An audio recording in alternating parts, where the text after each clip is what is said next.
베네수엘라는 300억 3천만 배럴 이상의 석유를 보유하고 있습니다.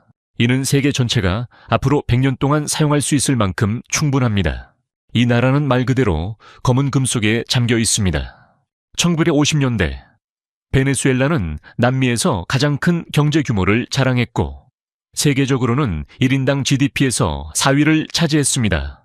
베네수엘라 사람들은 스위스, 독일, 프랑스 사람들보다 더 좋은 생활을 했습니다. 베네수엘라는 미국에서 몇 시간 거리에 위치해 있습니다. 관계가 좋았을 때 베네수엘라는 대부분의 석유를 미국에 판매했으며 이는 미국이 결코 잃고 싶지 않은 전략적 에너지원이었습니다. 그러나 2018년 베네수엘라는 8만%가 넘는 초인플레이션 위기에 빠졌고 나라는 생존을 위해 더 많은 석유를 팔아야 했습니다. 2019년 국제통화기금 IMF는 베네수엘라의 인플레이션율을 1,000만 %로 추정했습니다. 간단히 말하면 1달러로는 볼리바르 100만 장자가 될 수 있었지만 화장지 한 롤은 250만 볼리바르, 기저귀 한 팩은 800만 볼리바르, 소고기 1킬로는 900만 볼리바르였습니다. 그 모든 돈을 달러로 환산하면 약 1호달러에 불과했습니다.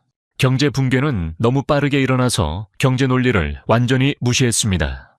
한때 남미의 파리로 불렸던 베네수엘라는 이제 이웃나라로 도망가는 사람들이 늘어났습니다. 그리고 최근 2026년 1월 3일 오후 니콜라스 마두로 대통령과 그의 아내는 뉴욕 남부지방법원에서 금지된 물질 밀매와 테러 혐의로 체포되었습니다. 그럼 이제 베네수엘라에겐 무엇이 기다리고 있을까요? 아래 댓글에 여러분의 생각을 남겨주세요. 우리는 모든 댓글을 읽고 있습니다.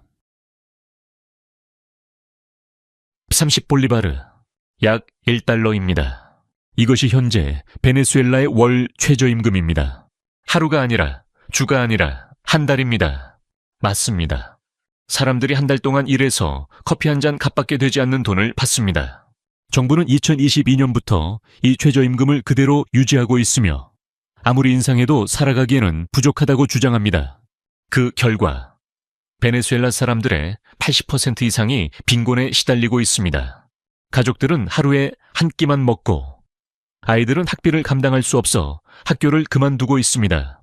국제 구호 프로그램도 축소되고 있으며 세계 식량 계획 WFP는 식량 배급을 절반으로 줄여 수백만 명의 아이들이 하루 한 끼를 먹지 못하는 상황에 처했습니다. 더욱이 상황을 힘들게 만드는 것은 바로 이것입니다. 카라카스의 고급 레스토랑에 앉아 음식을 주문하려던 순간 갑자기 동네 전체가 정전이 됩니다. 직원들은 즉시 촛불, 손전등, 미니 발전기를 꺼내며 이것이 일상인 것처럼 행동합니다. 주택가에서는 충전식 램프 불빛 아래에서 식사하는 일이 일상화되었습니다.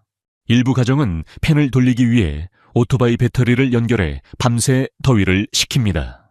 시골 지역에서는 하루에 최대 12시간까지 전기가 끊길 수 있습니다. 여러분은 이런 정전 경험을 한 적이 있나요? 댓글로 예 또는 아니오를 남겨주세요. 또 이 영상은 어디에서 보고 계신가요?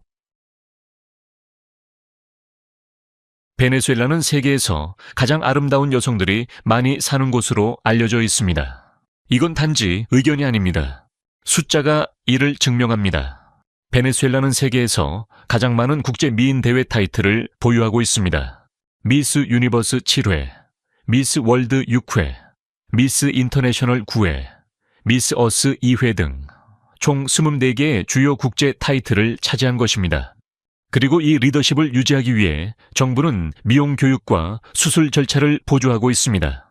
코 성형 수술과 유방 확대 수술도 포함되며 미용은 국가의 중요한 가치로 여겨집니다. 베네수엘라는 세계에서 가장 많은 미용 수술을 받는 나라 중 하나로 매년 85조 건 이상의 유방 확대 수술이 이루어집니다. 이 점을 한번 생각해 보세요. 사람들이 기본적인 음식조차 구하기 힘든 나라에서 정부가 성형수술을 지원하고 있었다는 사실을요. 이는 미용 문화가 베네수엘라 사회에 얼마나 깊이 뿌리내리고 있는지를 보여줍니다. 경제적 어려움에도 불구하고 많은 여성들이 이 지원을 받으며 일부는 건강보다 외모를 더 중시하는 상황에 놓였습니다. 지속적인 정전과 경제 위기 속에서도 베네수엘라의 밤문화는 상상할 수 없을 정도로 활기찼습니다. 노동자 계층이 많은 동네에서는 해가 지면 사람들이 인도의 의자들을 꺼내고 스피커를 설치하고 음악을 틀며 이웃들과 모입니다. 전기가 없으면 어떡하죠? 문제 없습니다. 플래시라이트, 촛불, 배터리로 작동하는 LED 조명을 이용해 밤늦도록 파티가 계속됩니다. 카라카스와 같은 도시에서는 거리 음식 장수들이 밤늦게까지 운영되며 바삭한 튀긴 엠파나다부터 차가운 쌀 치차까지 다양한 음식을 제공합니다. 라스 메르세데스와 알타미라와 같은 지역에서는 작은 야시장들이 인기 있는 만남의 장소가 되어 길거리 음식, 게임, 즉흥 공연으로 밤늦게까지 활기를 유지합니다. 느긋한 분위기를 원하신다면 엘 하티오의 구시가지에서 밤 산책을 즐겨보세요. 붉은 기와 지붕과 자갈길, 따스한 황색 조명이 열악한 상황 속에서 드문 평화를 제공합니다. 마라카이보 호숫가에서는 작은 나무 보트들이 조용히 밤을 가르며 열대 더위 속에서 시원한 강바람을 맞고 있을지도 모릅니다. 정전 중에도 이런 거리 파티에 참여하시겠습니까? 댓글로 알려주세요. 그리고 이 영상을 좋아요와 공유로 응원해주세요. 휴대폰으로 보고 계신다면 바로 아래에 있는 하이프 버튼을 눌러주세요. 함께 해주셔서 감사합니다. 카라카스의 중심에는 인류의 적응력에 가장 놀라운 예 중 하나가 있습니다. 데이비드 타워는 원래 베네수엘라의 금융 상징이 될 예정이었습니다. 200m가 넘는 높이에 45층으로 이루어져 있었고 1990년대 초반에 금융 재벌인 데이비드 브릴렌부르그의 주도로 건설이 시작되었습니다. 그러나 완공되기 전에 은행 위기가 발생하고 브릴렌부르그가 사망하면서 프로젝트는 중단되었습니다. 2007년 베네수엘라 경제가 붕괴하고 수천 명이 집을 잃으면서 800가족 이상이 이 미완성 고층 건물을 점거하기로 결심했습니다. 이렇게 해서 세상에서 유일한 고층 빈민가가 탄생하게 되었고 거의 3,000여 명의 주민들이 이곳에 살게 되었습니다. 이곳에서 놀라운 점은 주민들이 1층에서 22층까지를 스스로 개조했다는 것입니다. 그들은 전기를 설치하고 수도관을 연결하고 계단을 만들었으며 심지어 오토바이를 이용해 낮은 층에서는 이동했습니다. 엘리베이터가 없었기 때문에 위층은 오직 걸어서만 갈 수 있었습니다. 안전 난간, 창문, 기본적인 안전장치가 없었지만 그들은 완전한 기능을 갖춘 커뮤니티를 내부에 형성했습니다.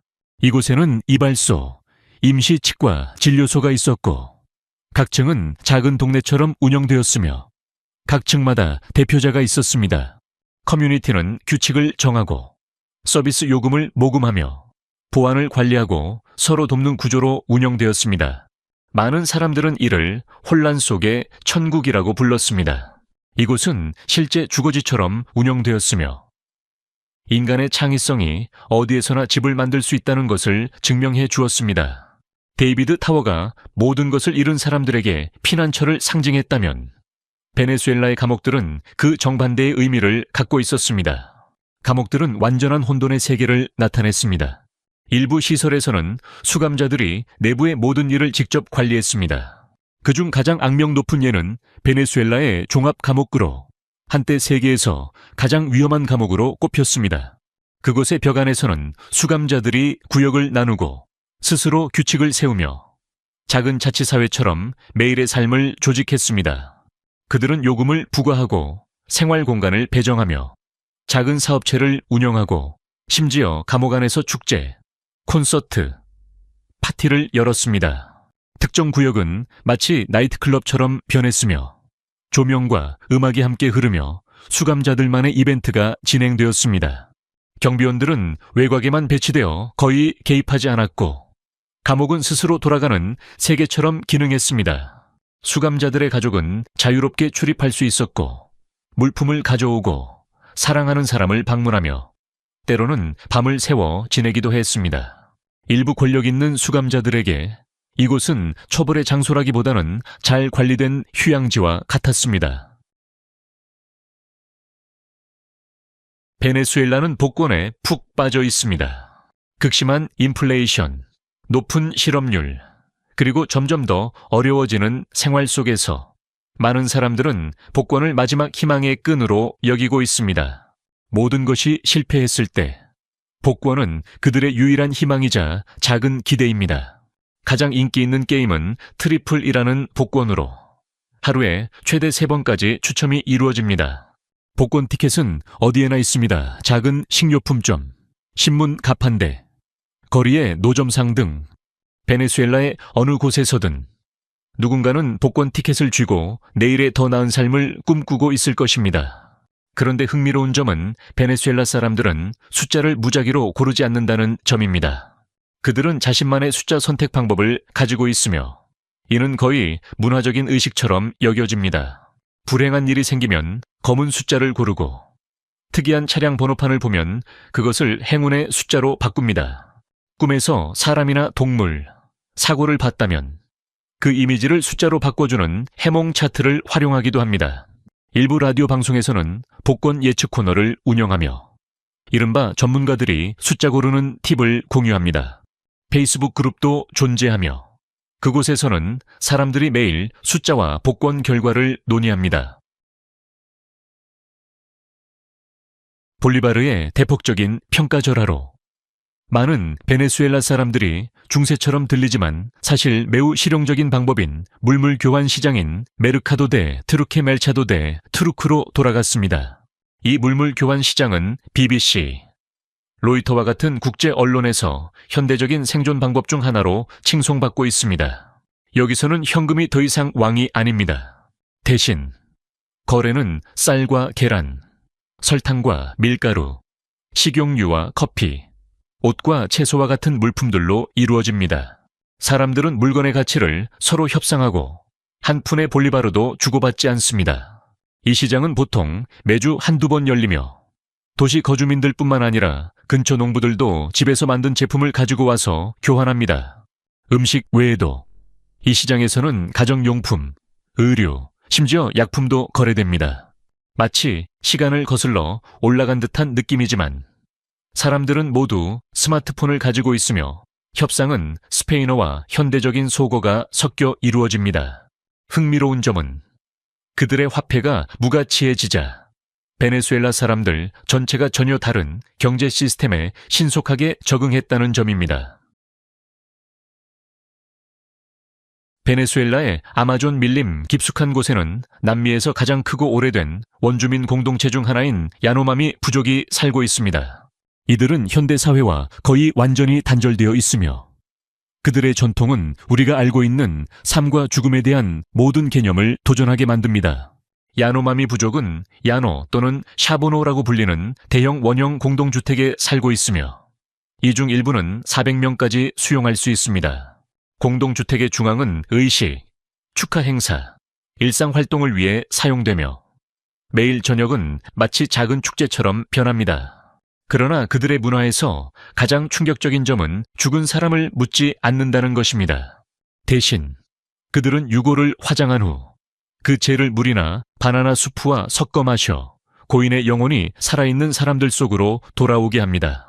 이들은 이것이 고인의 영혼이 공동체 내에서 계속 존재할 수 있는 유일한 방법이라고 믿습니다. 한편 베네수엘라 서부에서는 바리 부족의 결혼 전통이 매우 독특합니다. 여기서는 여성이 여러 명의 남편을 두는 것이 전혀 이상한 일이 아닙니다.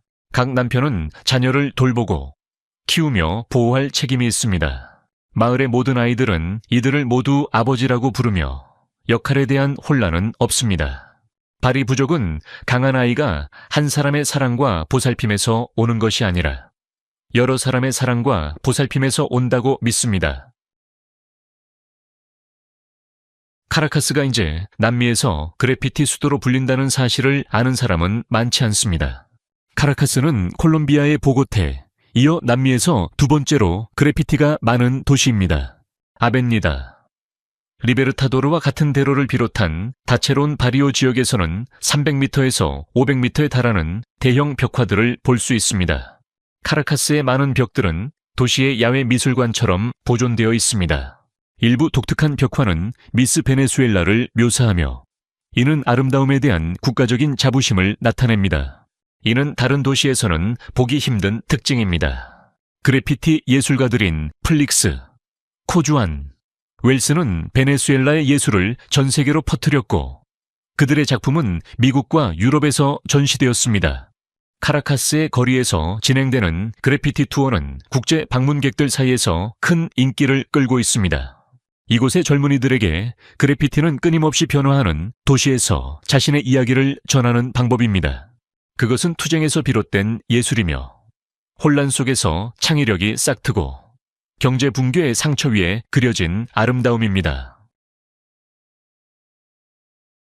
베네수엘라 중앙의 라뇨스 초원에 들어서면 200년 이상의 역사를 자랑하는 전통적인 민속 음악인 호르세 음악이 활기차게 울려 퍼집니다. 호르세 음악은 세 가지 독특한 악기로 만들어집니다. 아르파 라녜라라는 약 5m 크기의 하프, 베네수엘라 음악의 영혼으로 불리는 작은 내, 줄의 기타인 꾸아트로, 그리고 리듬을 제공하는 마라카스입니다. 라뇨스 지역의 거의 모든 가정은 최소한 하나의 꾸아트로를 소유하고 있습니다.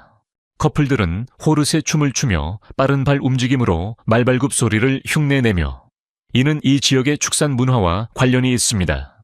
여성들은 화려한 플레어 드레스를 입고 남성들은 하얀 바지와 넓은 책 모자를 쓰며 축제 분위기를 만듭니다.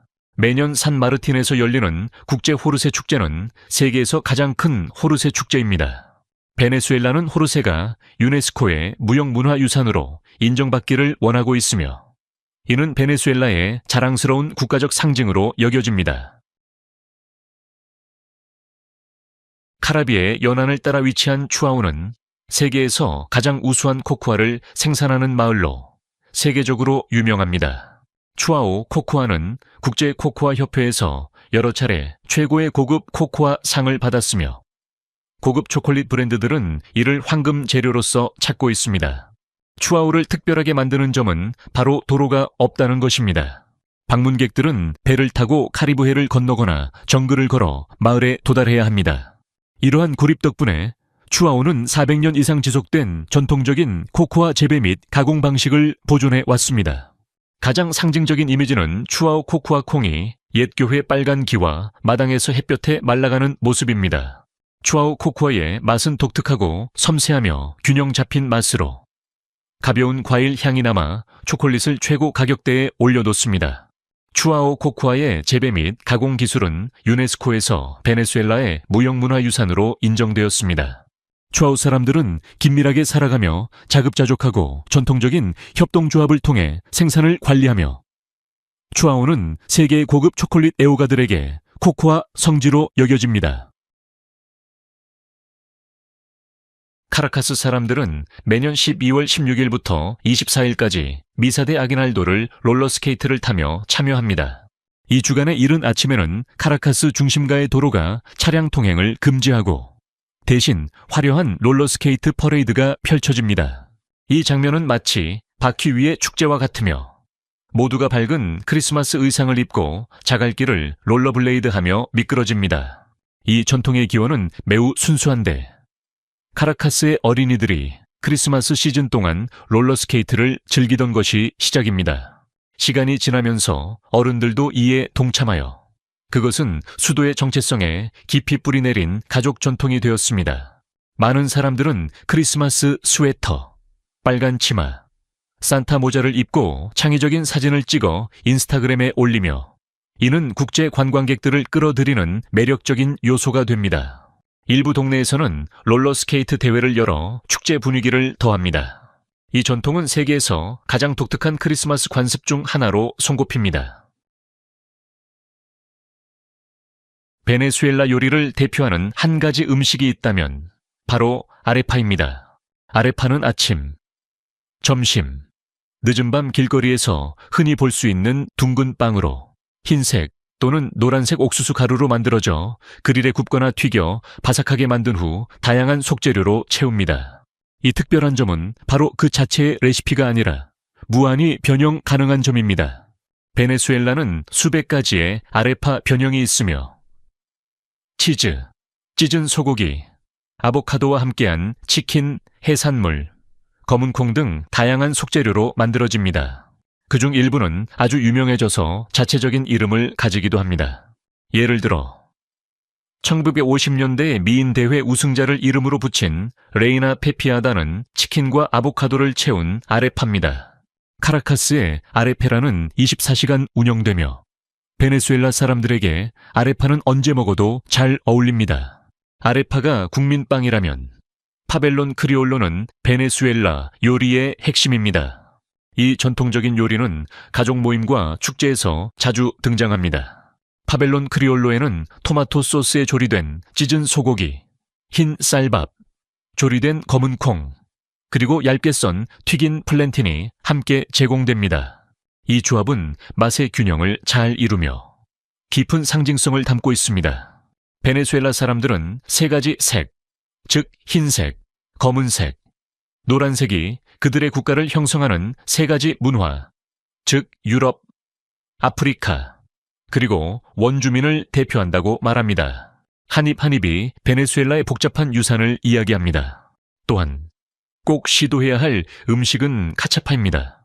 이는 신선한 옥수수로 만든 두꺼운 팬케이크로 양면을 금빛으로 구운 뒤 부드럽고 녹아내리는 치즈를 듬뿍 넣고 반으로 접어 먹습니다. 카차파는 자연스럽게 달콤한 옥수수 맛이 나며 치즈의 짭짤하고 부드러운 맛과 잘 어우러져 베네수엘라만의 독특한 맛을 만들어냅니다. 크리스마스에는 전국적으로 알라카를 만들어 가족 단합을 상징합니다. 알라카는 바나나 잎에 싸서 만든 음식으로 옥수수 반죽 안에 소고기, 치킨, 올리브, 건포도, 향신료를 넣습니다. 베네수엘라 사람들은 이를 함께 만들며 음악을 틀고 이야기하며 여러 개를 만들어내는 과정을 가족과 함께하는 연말 의식으로 즐깁니다. 지역마다 레시피는 다르지만 중요한 점은 가족과 함께 만들 때만 진정으로 특별한 맛을 낸다는 것입니다. 자연이 완벽함에 도달할 수 있음을 증명하는 곳이 있다면 그것은 바로 엔젤 폭포입니다. 이 폭포는 거의 1km의 높이를 자랑하며 나이아가라 폭포의 높이보다 10배 이상 큽니다. 물은 아우얀테프의 정상에서 떨어지며 이 거대한 사암 고원은 이 500m 이상의 고도를 자랑합니다. 놀라운 점은 대부분의 물이 실제로 땅에 닿지 않는다는 것입니다. 물은 공기 중에서 증발하며 그 증기층은 계곡을 감싸고 있습니다. 햇볕이 이를 비추면 증기 속에서 무지개가 반사되어 폭포가 정글 속에서 빛나는 듯한 모습으로 보입니다. 지미 엔젤 파일럿이 1930년대 비행 중 길을 잃고 이곳을 발견한 후 폭포는 그의 이름을 따서 불리게 되었습니다. 그럼에도 불구하고 지도와 안내가 있어도 엔젤 폭포에 도달하는 것은 결코 쉽지 않습니다. 여행자들은 푸른 강을 따라 배를 타고 밀림을 통과하며 밤새곤 하고 아침에야 구름 속에서 떨어지는 거대한 물벽을 마주하게 됩니다. 깊은 숲을 떠나면 벨기에 크기의 거의 큰 국립공원인 카나이마 국립공원이 있습니다. 이곳은 거대한 평평한 정상의 바위들이 형성되어 있으며 몇 억 년 된 고대의 땅입니다. 위에서 보면 강물이 거대한 절벽을 따라 굽이굽이 흐르고 끝없는 녹색 숲이 수평선까지 펼쳐져 마치 다른 행성처럼 보입니다. 국립공원 중심에는 카나이마 호수가 있으며 그 물은 자연 미네랄 때문에 구리빛을 띱니다. 빨간 절벽에서 휘불개의 작은 폭포가 떨어지며 그 장면은 격렬하면서도 평화로운 느낌을 줍니다. 현지 가이드들은 나무 배를 타고 떨어지는 물속으로 지나가며 자연의 우렁찬 소리 속에서 차가운 물살이 얼굴을 씻어주는 경험은 다른 어디에서도 느낄 수 없는 것입니다. 다른 풍경을 원한다면 베네수엘라에서 가장 아름다운 해안 보석 중 하나인 모로코이 국립공원으로 향해 보세요. 이곳은 수백 개의 작은 섬들과 맑은 청록색 바닷물 속 하얀 모래 해변으로 이루어져 있습니다. 카라카스에서 가까운 곳에 위치한 모로코이는 도시 사람들이 주말에 찾는 천국입니다. 짧은 배 타는 여행만으로도 하루 동안만 자신의 개인 섬을 찾을 수 있습니다. 수면 아래에는 열대어, 불가사리, 바다거북이들로 이루어진 다채로운 산호초 생태계가 있습니다. 모래는 너무 밝아서 눈을 찡그려야 할 정도이고 물은 너무 맑아서 1m 깊이까지 바닥이 보입니다. 6월에 베네수엘라를 방문하면 세계에서 가장 독특한 축제 중 하나인 산 후안 축제를 볼 수 있습니다. 이 축제는 세례 요한을 기리며 3일 동안 거리에는 북, 음악, 그리고 열정적인 춤이 가득합니다. 하이라이트는 바일데로스 탐보레스로 아프리카 베네수엘라 북의 강렬한 리듬에 맞춰 사람들이 춤을 추고 비와 풍년을 기원하는 노래를 부릅니다. 이 축제의 매력은 사회적 규범이 거의 완전히 뒤집힌다는 점입니다. 노동자, 농부, 심지어 가난한 사람들도 3일 동안 왕처럼 대접받습니다. 그들은 노래하고 농담하며 높은 사회계층 사람들과 농담도 하고 심지어 놀리기도 합니다. 또 하나 잊을 수 없는 축제는 야래에 춤추는 악마들로. 이 축제는 베네수엘라에서 가장 오래된 종교적 전통 중 하나이며 유네스코에 의해 무형문화유산으로 인정받았습니다. 이 날 수백 명의 남성들이 붉은 얼굴과 꼬인 뿔을 가진 악마 가면을 쓰고 춤을 춥니다. 그들은 사람들을 놀라게 하려는 것이 아니라 선과 악의 전투를 상징하는 춤을 추는 것입니다. 드럼이 울리면 악마 무리는 교회를 향해 걸어가며 그곳에서 성스러운 성찬 앞에 무릎을 꿇으며 빛이 어둠을 이긴 것을 상징합니다. 종교적인 뿌리에도 불구하고 이 축제는 거리 카니발처럼 활기차며 음악, 춤, 전통적인 가면 만들기가 가득합니다. 지역 주민들은 각 악마 가면이 고유하며 그 가면을 쓴 사람의 영혼이 담겨져 있다고 믿고 그것을 세대를 거쳐 전달합니다. 2월에 방문하면 엘 칼야오의 카니발을 경험할 수 있습니다. 19세기 금광지였던 엘 칼야오는 카리브 지역에서 이주한 사람들이 모여 만들어낸 가장 화려한 카니발입니다. 축제 동안 거리는 색과 음악, 춤으로 가득 차고 칼립소, 스틸 드럼, 소카의 비트가 공기를 채웁니다. 사람들은 화려한 의상과 큰 깃털 모자를 쓴 채 행진하며 여성들은 비즈로 장식된 치마를 입고 열대 햇살 속에서 지칠 줄 모르고 춤을 춥니다. 이 카니발이 특별한 점은 그곳의 많은 노래들이 영어와 크리오로가 섞여 불리며 지역의 다문화적 뿌리를 반영하고 있다는 점입니다. 트리니다드와 토바고의 카니발에서 영감을 받긴 했지만 베네수엘라의 카니발은 아프리카 리듬, 라틴의 열정, 그리고 베네수엘라 정신을 자유롭게 섞어낸 특별한 매력을 지니고 있습니다. 이 15가지 사실은 헤드라인 너머에 존재하는 베네수엘라를 보여줍니다. 스위스보다 부유했던 나라에서 월 1달러 최저임금을 받는 나라로 변화한 베네수엘라. 충격적인 결혼 관습을 가진 원주민 부족들. 롤러스케이트로 즐기는 크리스마스까지. 베네수엘라는 모든 단순한 설명을 거부합니다. 마두로 대통령의 최근 체포는 이 나라의 격동적인 역사에서 또 다른 전환점을 의미합니다. 무엇이 기다리고 있을지는 알 수 없지만 한 가지 확실한 것은 베네수엘라 사람들은 이미 가장 어려운 상황에서도 적응하고 생존하며 아름다움을 창조할 수 있다는 것입니다. 이 중에서 가장 놀라운 사실은 무엇이었나요?